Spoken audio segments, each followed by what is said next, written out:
Okay. This year, after we discussed at the end of last year, we concluded our study of our multiple year study of Sefer Yeshayahu. We decided that we're going to be doing Sefer Yechezkel, which is a very different kind of book than the book of Yeshayahu. It is also part and parcel of the Nevi'im Achronim, as we call them, which include, of course, the big three, Yeshayahu, Yirmiyahu, and Yechezkel, and the Trei Asar, the small prophets that were collected into one book. And so we studied Yeshayahu, which fundamentally focused on the period of the Assyrian control of the Middle East, Iraq and Iran, and what we call Bavel later on, and they really dominated in Yeshayahu in the 750s, 740s, 700s. They were at the pinnacle of their control. And so the book of Yeshayahu, certainly the first half of the book of Yeshayahu, describes for us the historical reality of that situation. The book of Yechezkel is in a very different place, in a very different historical setting. So I want to start with a little bit of that. Tonight is going to be a background shiur. We're going to talk about the historical background to understand what's going on in the book. We're going to talk a little bit about the ishiyut, about the personality of Yechezkel and how it emerges from the book, and what else we can learn. Just a couple of primary ideas before, during the course of the year, we'll try to hone that and sharpen some of the things we say. And number three, we'll talk a little bit about the mivneh, the structure of the book, and what it's about. And finally, we're going to talk a little bit about some of the unique qualities of this sefer as opposed to other Sfarim in Tanakh. And please feel free to ask questions. You want to put them in the chat, you want to raise your hand, whatever you want to do during the course of the evening. So let's go back a little bit in time in terms of history. As I said, the book of Yeshayahu describes the Assyrian hegemony in the Middle East. The Assyrian hegemony in the Middle East continued for another half century, but during the time when Yirmiyahu and Yoshiyahu come on the scene, and the book of Yirmiyahu comes on the scene, Assyria is already in decline. And so by the 630s, when Yirmiyahu comes on the scene, and the last great hope, the last white hope of the Jewish people in Judea, 100 years or almost 100 years, 80 years after the northern tribes have gone into exile and have been disconnected from the polity of the Jewish people. Let's understand this. This is very, very important in terms of understanding the book of Yechezkel. The galut of Shomron, the galut of the 10 tribes during the time of the Assyrians was a cataclysmic event in Jewish history. It was an event, right? When exactly it happened, 720, 715, 710, whatever. Around that time, BCE, obviously, these are all BCE. It was a cataclysmic event. It was the first exile of the people from the land after having been sovereign in the land. And number two, it involved great destruction of the land. There were still remnants, as is clear from the book of Kings and the book of Yirmiyahu, that there were still remnants of the 10 tribes who remained in Eretz Yisrael. And so you find, for example, in the book of Kings, when Yoshiyahu and Yirmiyahu, they try to, when they have their when Yoshiyahu has his big Pesach program in Jerusalem, the religious revival.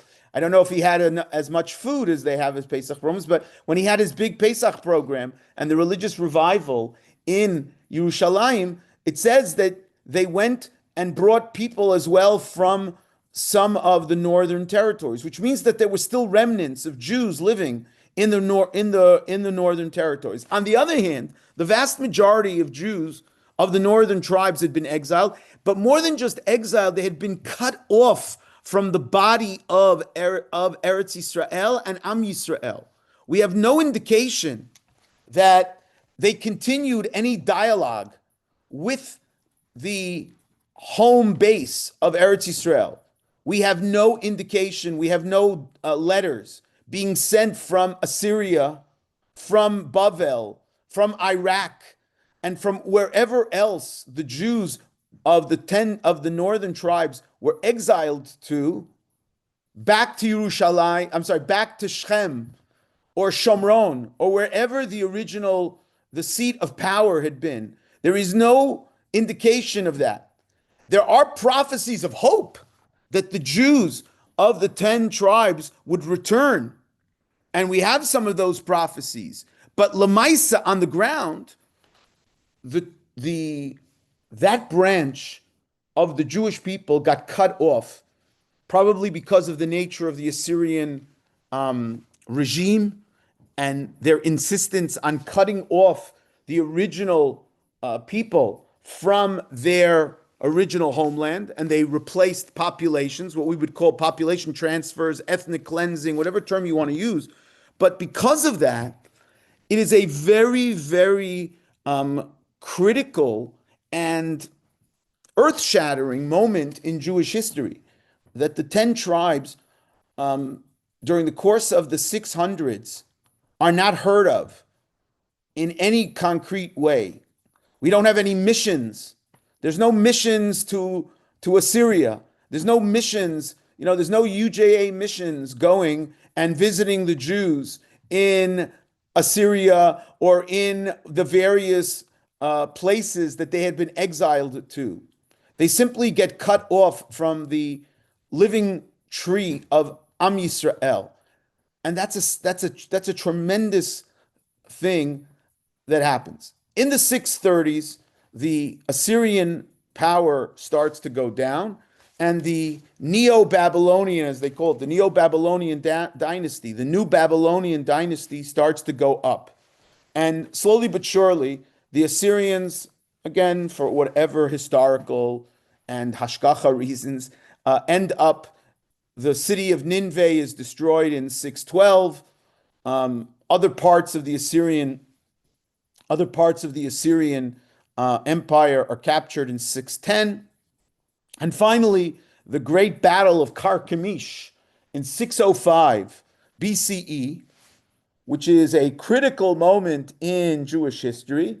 That is the moment that the Babylonians put down the last vestiges, the last gasps of the Egyptian-Assyrian alliance that tries to fight against the Babylonians, and they are destroyed.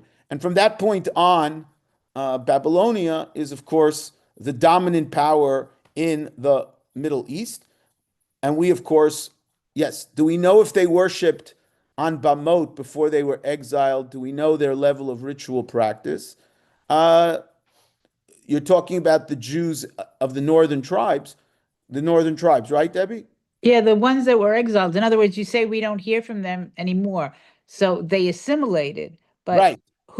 what kind of people were they before they left? Were they assimilated before? Well, no. So we know chapter 17 of the book of Malachim, Bet, which has this kind of theological, rant about how they didn't listen to the Nevi'im, and they didn't listen to the Nevi'im, and they did Avodah Zarah, But again, we don't have the sense necessarily, except during the time of Achav, that they cut themselves off entirely from the God of Israel. It was what we would call syncretism. They did Avodah Zarah, they did Bamot, but they didn't necessarily adopt a foreign God as their God. They didn't intermarry in those kinds of what the terminology that we would use of cutting yourself off. But we don't hear anything about them in Assyria. We don't have any letters. As opposed to, if you remember the book of Yirmiyahu, we'll talk about that. About this exile is there's people are going back and forth. Okay. So 605 is the destruction of the Assyrian. 605 is the aliyah, so to speak, in power of Nebuchadnezzar. And of course, it's a critical moment. And from that point on, the clock is ticking on the future and the fate of Judea and the tribes in Eretz Israel. At that point, it's simply a question of the prophets. One of the interesting things, anybody that studies the book of Yirmiyahu knows that there is a tremendous machloket amongst the prophets about how to evaluate what's happening. Should they evaluate it in the sense of we should surrender to Babylon and try to save as much as we can? And maybe if we surrender, we'll be able to avoid the fate of total destruction and exile. Meaning, on the other hand, there are those, and anybody that studies the book of Yirmiyahu knows that there are those who are the false prophets, Hananiah ben Azur and others, who are saying, no, no, no, no, we got to fight the Babylonians. We got to, right, everyone else, please. We got to fight the Babylonians, and you know what? In 2 years, the Babylonians are going to disappear, and everything's going to be. And if you think about it, it's also a question of what model of Jewish history do you go back to?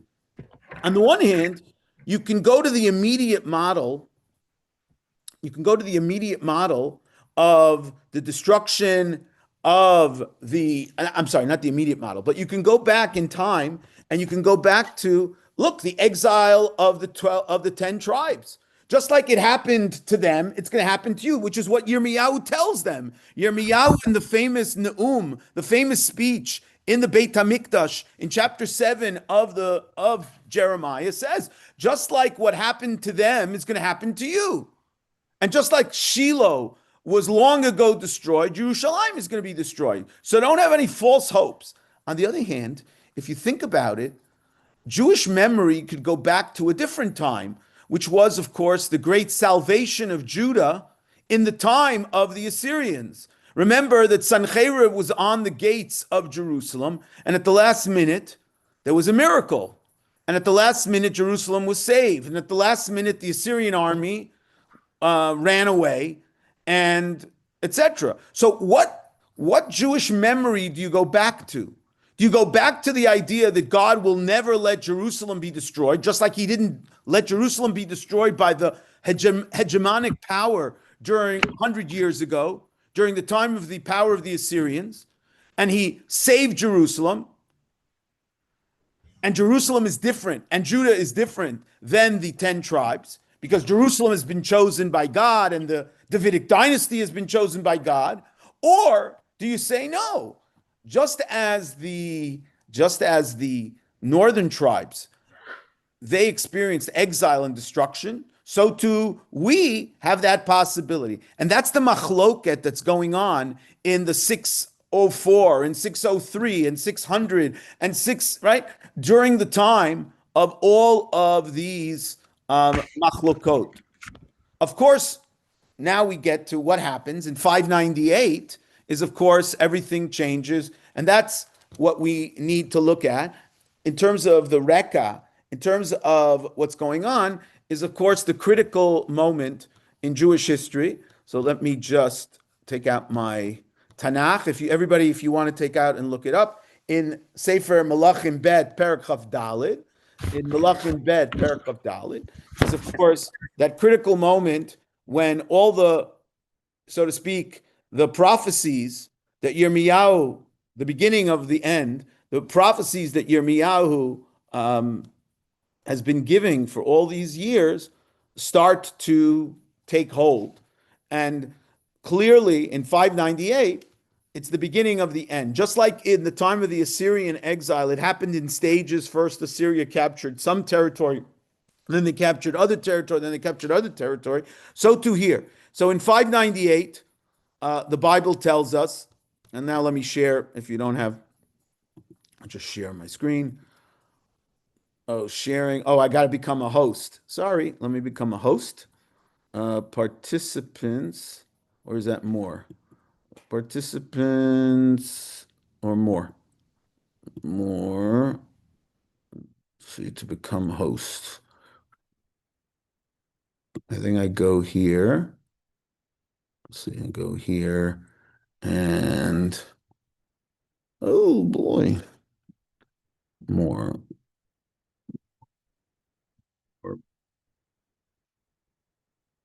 Just 1 second. Let me just check 1 second.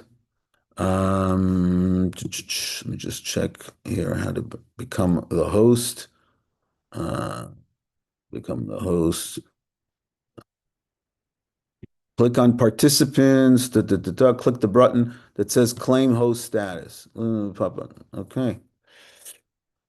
Let's see. I'll try that again. If not, I have to see why it's not happening. Invite. Host.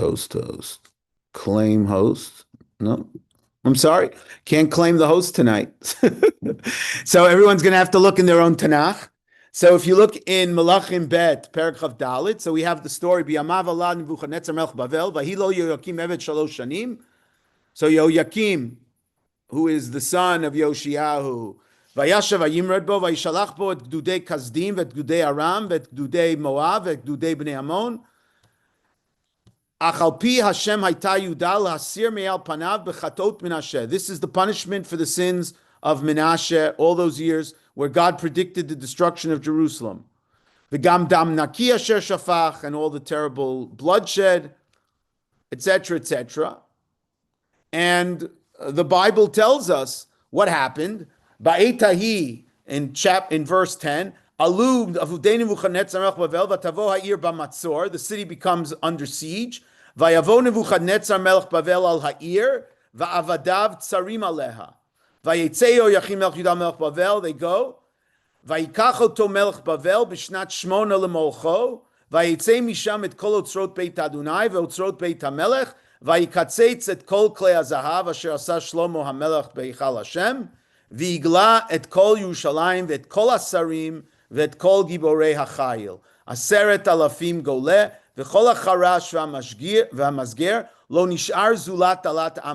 So in 598, the exile takes away all of the riches of the temple and all of the, what we would call in Hebrew, shamna v'salta, the cream of the crop of the society. We have the king and the royal family. We have the Otzrot Beit Hashem. We have the Sarim, the Giborei HaChayil, the crack troops, 10,000 people, all the artisans, Hecharash v'Hamazger. The only people left were Dalat Am Haaretz, the poor of the land. So basically the entire upper echelon of society, those who actually run the society, and those who were the mainstream of the society are taken into exile. Vayagel et Yoyachin Bavela ve'et Eim HaMelech ve'et Neshei HaMelech ve'et Elei HaAretz, the people with a lot of money, Holich Golam Yerushalayim Bavela ve'et Kol Anshei HaChayil, etc., etc. And instead we have Tzidkiyahu. Tzidkiyahu is the puppet king of Yirmiyahu.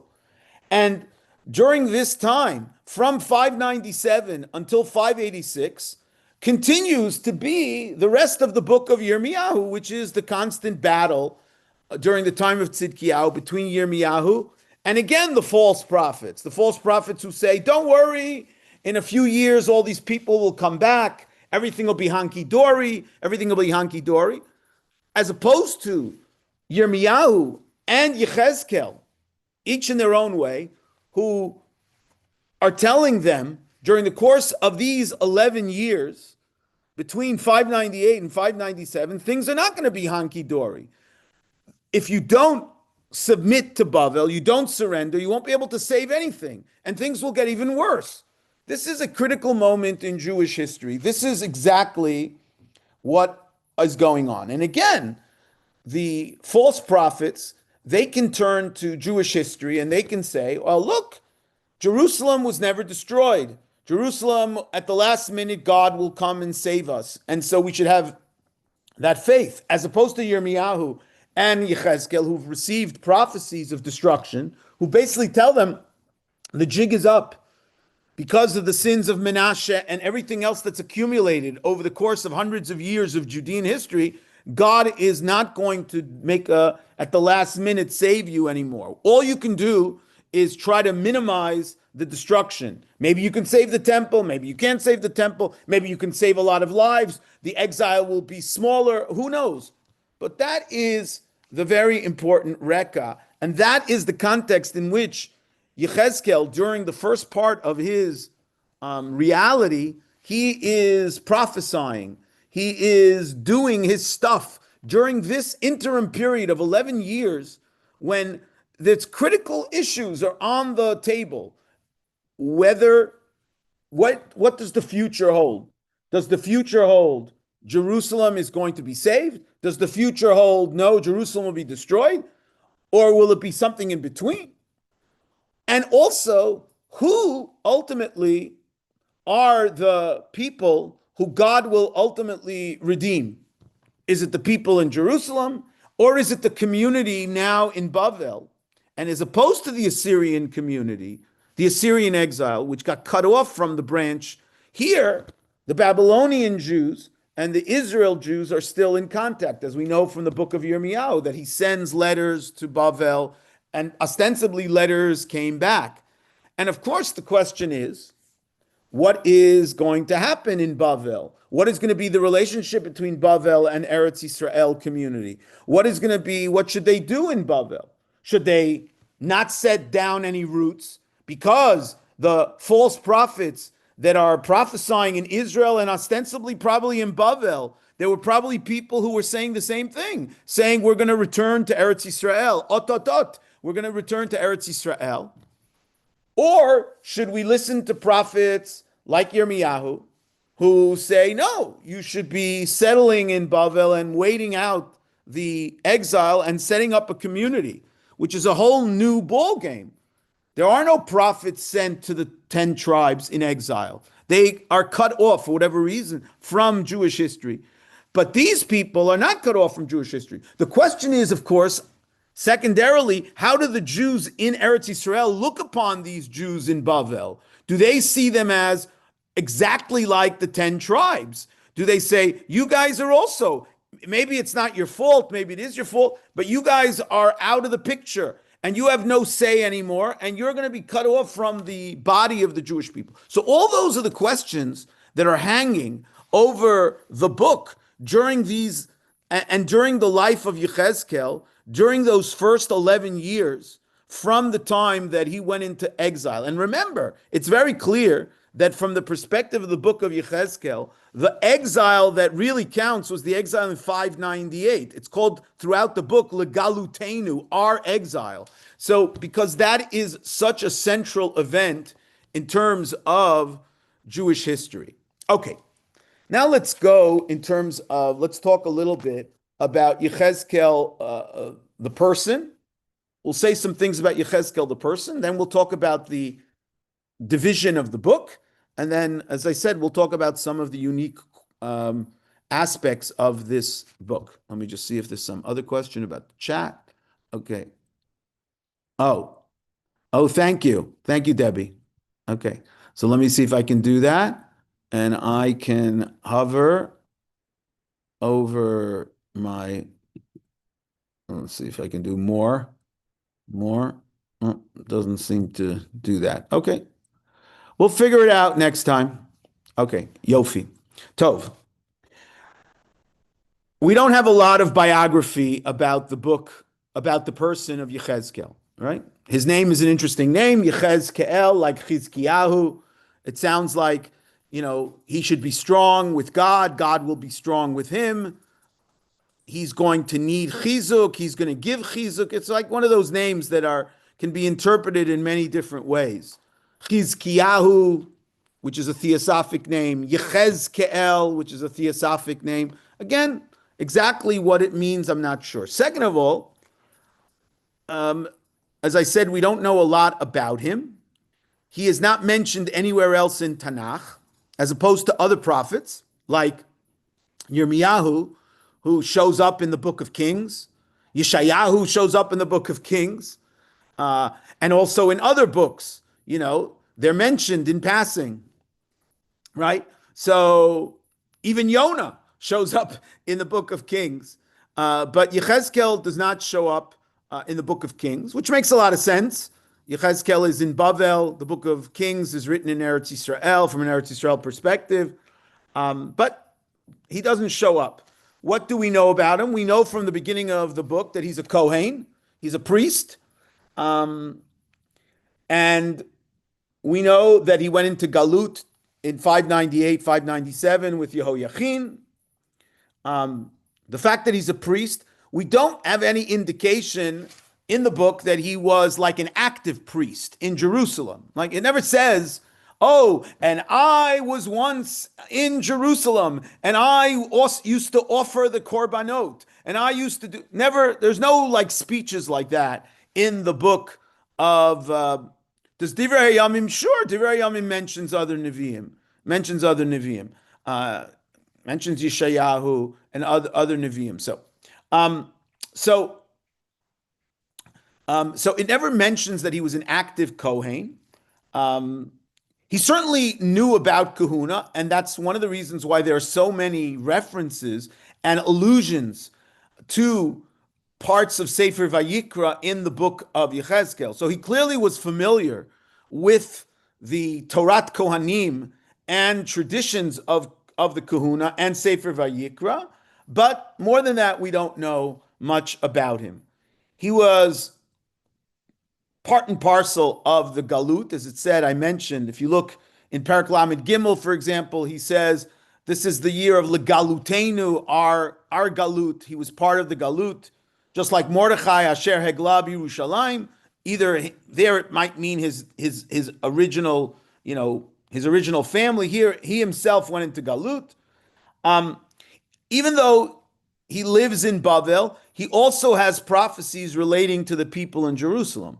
We have no indication that he ever, traveled to Jerusalem, but he certainly gave prophecies that related to the people in Jerusalem.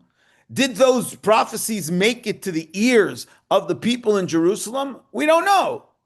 But he certainly, again, I'm not talking about in terms of vision. Yes, in the visions, he can show up in the Beis HaMikdash. I'm saying concretely, we have no indication that he got on a ship and went to Jerusalem or went on a camel and, took a few months and went to Jerusalem, but he certainly has visions of Jerusalem. Until when does he prophesy? So again, if you open up your book of Yechezkel in front of you, so again, the book begins, we'll talk about what the first pasuk, which is a very difficult pasuk, what it fully means next week, but for tonight, so he just says, B'chamisha, pasuk bet, B'chamisha lachodesh, hi hashana chamishit legalut melech Yehoiachin. So on the 5th day of the month, which is the fifth year of Galut, the Melech Yehoiachin, Hayad Dvar Adonai Yechezkel ben Buzi HaKohen. So in the 5th year would mean somewhere around 593. If they went into exile in 598, 597, so we're talking about somewhere in the middle of 593, 592. If you turn to Perek Chavtet in the book of Yechezkel, if you turn to Perek Chavtet, Pasuk Yud Zayin, the very last dated prophecy in the book of Yechezkel, where we actually have a date is chapter 29, verse 17. So if you look there, it says, Vayhi be'esrim v'sheva shana barishon be'echad lachodesh hayad dvar Adonai le'limor ben Adam Nebuchadnezzar melech Bavel, etc., etc. So it's the 27th year. Ostensibly, it's the 27th year since they went into the Galut, because that is the system of counting that exists in this entire book. The 27th year, the 3rd year, the 5th year, the 10th year to our Galut. So 593 598 minus 27 equals 571. So the last dated time of this book is about 15 years after Hurban Habayit. So basically, Yechezkel's career as a Navi spans about 25 years, about 25, 26 years. Not a lot of time. Okay, Yeshayahu was a prophet for more than that. Yirmiyahu was a prophet for more than that. But Yechezkel straddles from the beginning of the Galut through the Hurban, through the first decade and a little bit more after the Hurban. So he straddles before the Hurban, during the Hurban, and after the Hurban Habayit, the destruction of the temple, etc. We don't know much about what he did prior to going into exile. He does not describe much about what he did or did not do. The only hint that we have is in chapter 3. If you turn to Yechezkel, chapter 3, which is the end of the Hakdashah, the end of the dedication, inauguration, whatever term you want to use, consecration, okay? And he says to them, let me just find the pasuk about being a mochiach. Let's just find the pasuk. Okay, and God says to him, they don't want to listen to you.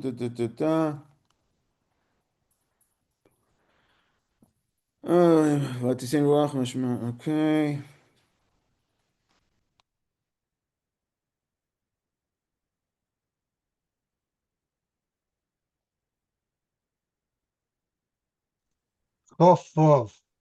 Pasuk Chavav. So the Hashem tells him, "Ve'ata ben adam hinei natnu alecha avotim v'yisrucha behem v'lo teitzei b'tocham v'leshoncha adbik al chikecha." I'm going to cleave your tongue. V'ne'elamta v'lo tieh lahem le'ish mochiach. You will no longer be an ish mochiach, ki beit meri hema.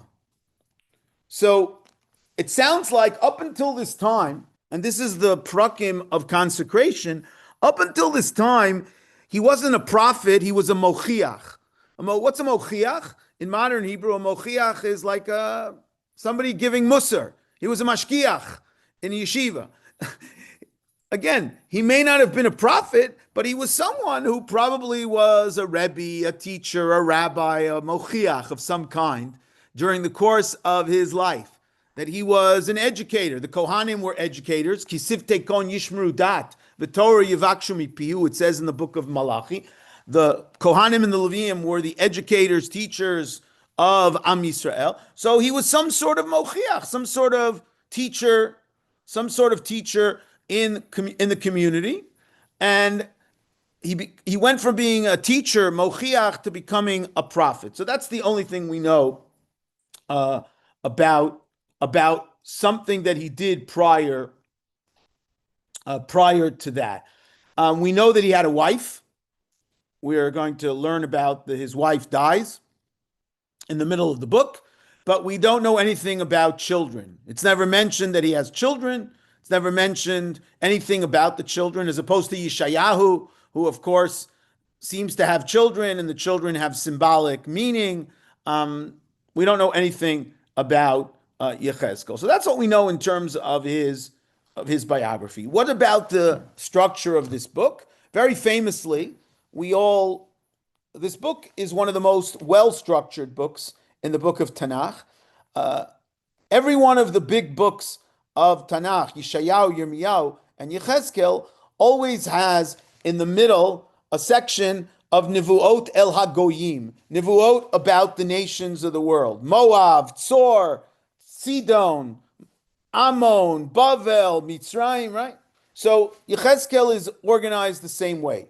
From chapter 1 through chapter 24, you have all of the Nivuot that relate to prior to the Hurban, meaning from 598 to 587, 586. Those are the Nevuot HaChurban, what's going on in Jerusalem, the messages that he's trying to communicate. Chapter 25 through the middle of 33 is the Nevuot al HaGoyim. The Nevuot al HaGoyim.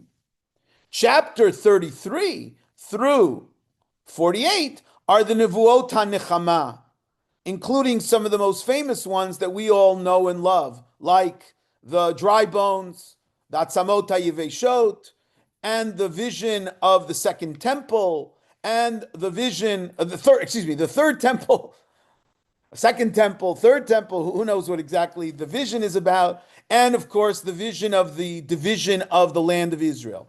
From chapter 33 to 40 is the mini unit within the Nechama is the Nivuot HaNechama. 40 to, 43, 44 are the Nivuot on the Beit HaMikdash, Ha'atid, the future Beit HaMikdash, and the last Prakim deal with Eretz Yisrael and the Nachalot of Eretz Yisrael.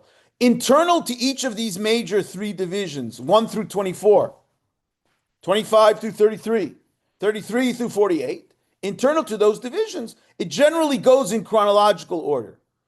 It generally goes in chronological order, each division, ostensibly, except when there is some sort of conceptual reason why to put together one parak next to the other, which probably led the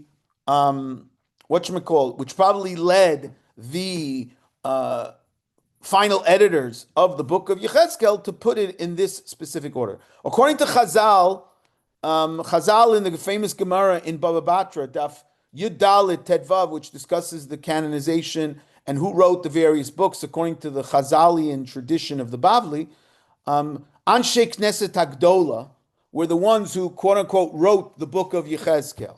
Now, what does that mean to write the book of Yechezkel? Ostensibly, it doesn't mean they actually wrote it word for word. It means they took Nevuot that already existed and edited them, organized them, put them into their final way, because the Nevuot are very much in the first person. Very much the Nevuot were said by Yechezkel and then committed in some way to writing. So that's when we talk about the Mivneh HaSefer. There's also, we're going to see that in the first part of the book, Yechezkel has different tkufot. There's a tkufa where he's supposed to be silent, and then there's a tkufa where he's supposed to talk, etc., etc. So we'll look at that as we go through the book. Now let's spend the last few minutes of today's shir just talking about some unique qualities of this book before we dive into it next week and we start Parak Aleph in depth.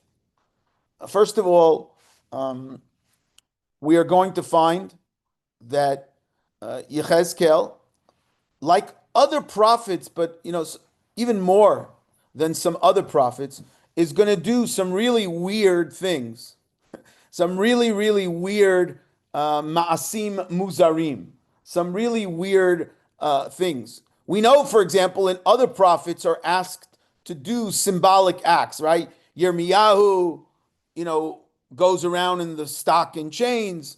Hosea is supposed to divorce his wife. There's all kinds of things that sometimes prophets are asked to do.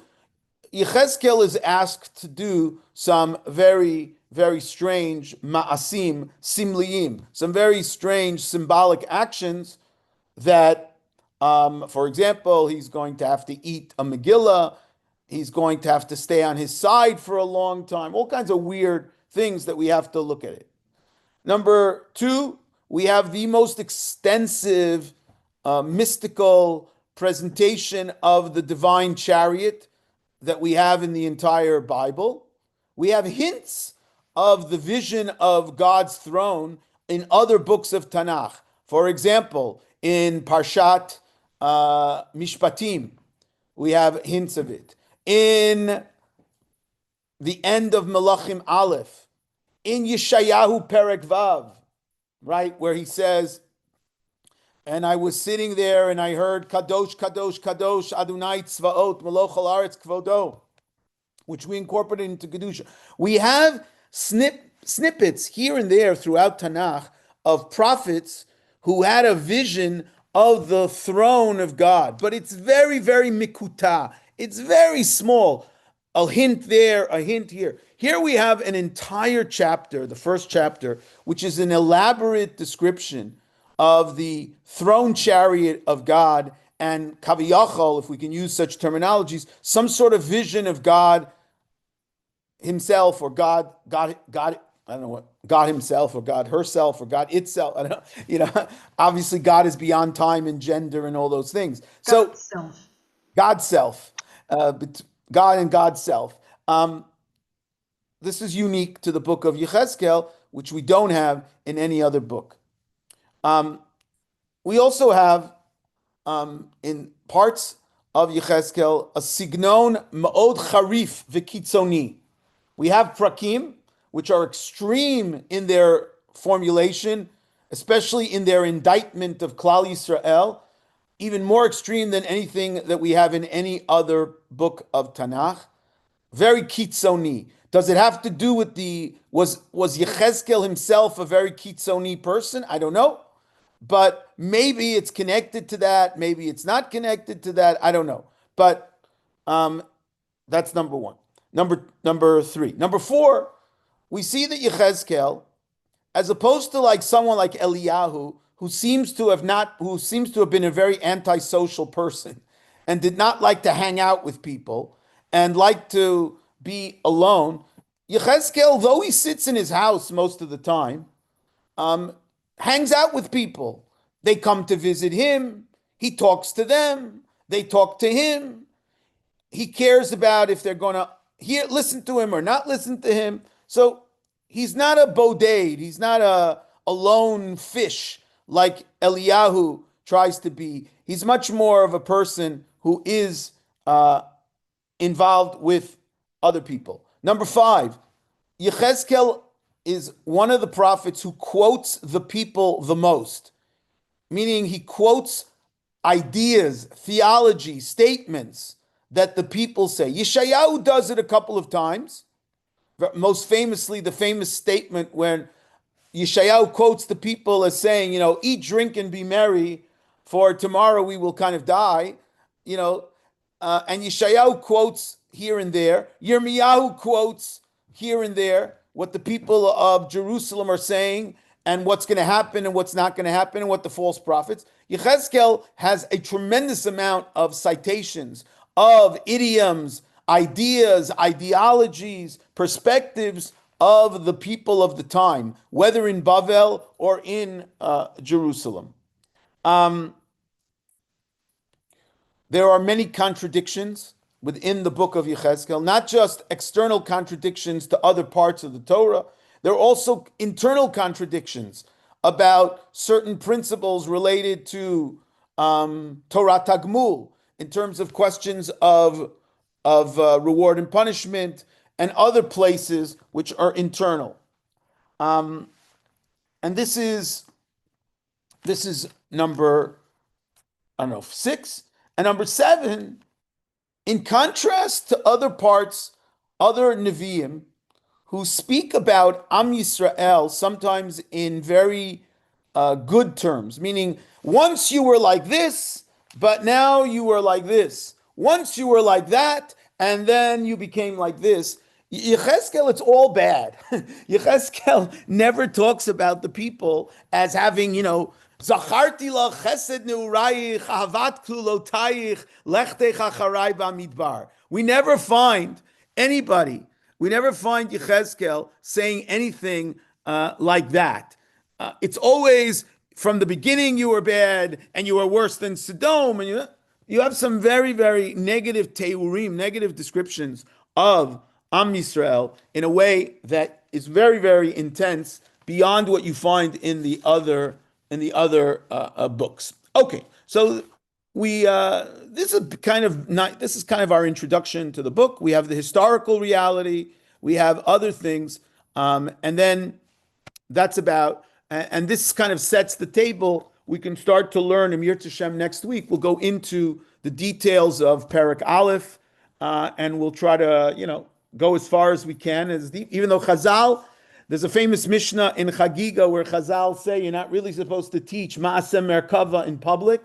So how far we can go into it? What did the rabbis mean when you can't darshan it? Did it mean that you can't go into the mystical stuff or not go into the mystical stuff? We'll talk a little bit about that. Okay, Chavirim, I want to wish everybody a Shabbat Shalom, and I hope everybody is well, and have a wonderful Shabbat. See you next week. Thank you very much, Rabbi. Okay, Kol Tuv.